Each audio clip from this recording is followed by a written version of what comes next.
Olá, seja muito bem-vindo. Está começando mais um Palavra Aberta. Nesta edição do programa, nós vamos falar sobre o Dia Nacional das Doenças Raras, que é celebrado no último dia do mês de fevereiro. E para tratar desse assunto, o nosso convidado é o deputado Dr. Zacarias Calil, do União de Goiás. O parlamentar é médico e já foi indicado ao Prêmio Nobel de Medicina.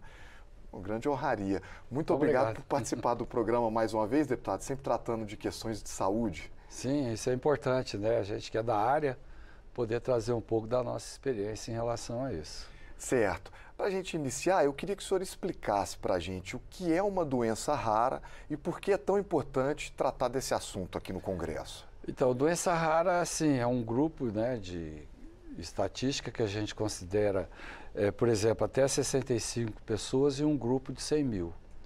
Nós também na área médica, nós tratamos as doenças raras como, poxa, esse caso aqui é raro, como é que é? Não, é 1 para 150 mil nascidos vivos.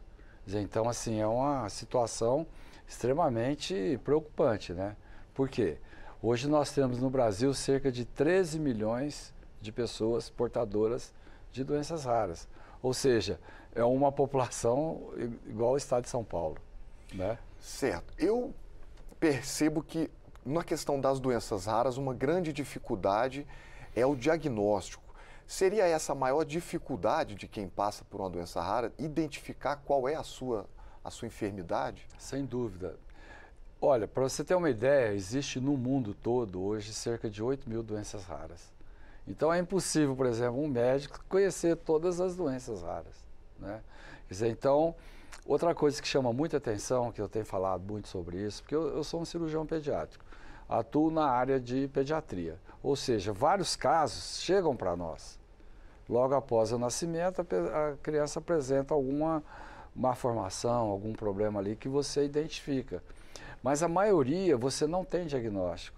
Aí o paciente vai no médico, vai no pediatra, que às vezes ele não tem aquele conhecimento naquele momento, ele vai passando de especialista em especialista sem um diagnóstico precoce.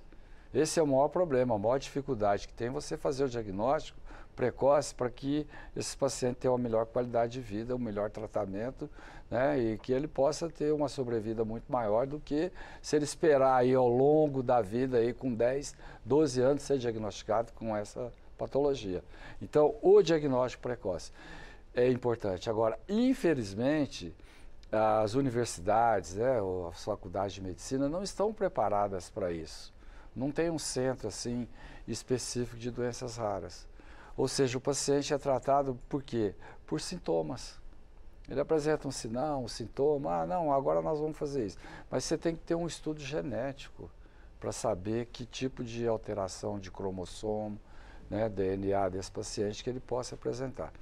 Vou dar um exemplo aqui de um caso que eu atendi há uns anos atrás, uma criança que tem uma síndrome raríssima, é 1 para cada 1 bilhão de nascidos. Ela tem a síndrome do lobisomem. Então, assim, é uma alteração do cromossomo 8, que até então, ah, não, esse aqui era um problema que ela nasceu com a chamada lanugem, né, aquele pelo que a criança nasce, que com o passar do tempo desaparece. Ela não, ela desenvolveu uma síndrome mesmo, né, de pelo, e foi na televisão, pediu ajuda, já estava com uma determinada idade. Aí nós iniciamos um tratamento que eu tenho no serviço público, que é o laser, né, pelo menos deu uma qualidade de vida melhor para ela. Porque até então ela não sabia como é que era o rosto dela. O dia que ela se olhou no espelho, ela começou a chorar, começou a rir, né? Porque era tudo coberto de pelo. Então, assim, sarou? Não, é claro que não tem cura, alteração no cromossomo.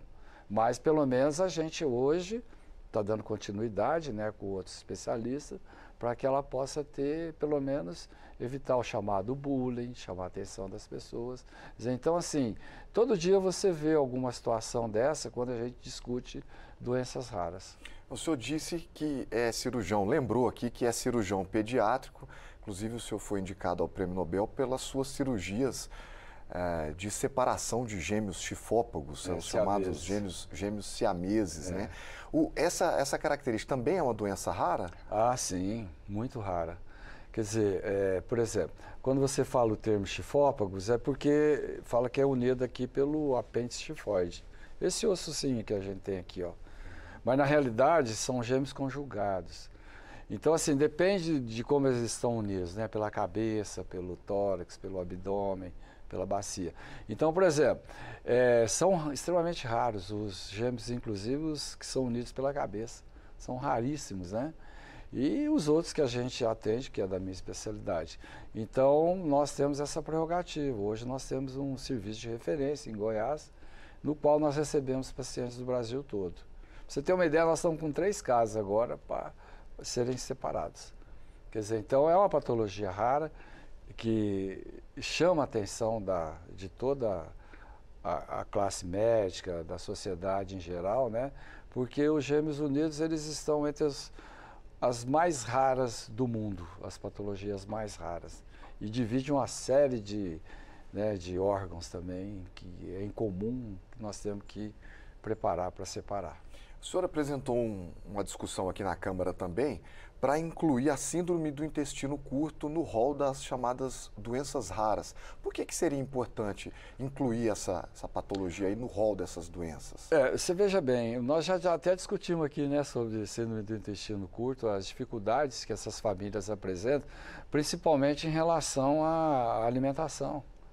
A criança, o paciente, ele tem fome, ele não consegue comer, porque o intestino é curto e ele vai perdendo peso, ele vai perdendo nutrientes, proteína, uma série de calorias, né? Uma série de coisas. Quer dizer, você incluindo essas pessoas nesse rol, ele tem os seus benefícios através do sistema também do SUS, né? De alta complexidade, de acesso a medicamentos importantes e alimentos especiais também, porque é muito caro, né? Ou ele toma alimento pela veia, né? Que é a nutrição parenteral, ou através de a nutrição enteral. Isso tem um custo elevado, então é muito importante a gente colocar essas pessoas, que também não é uma patologia comum, são patologias raras, né?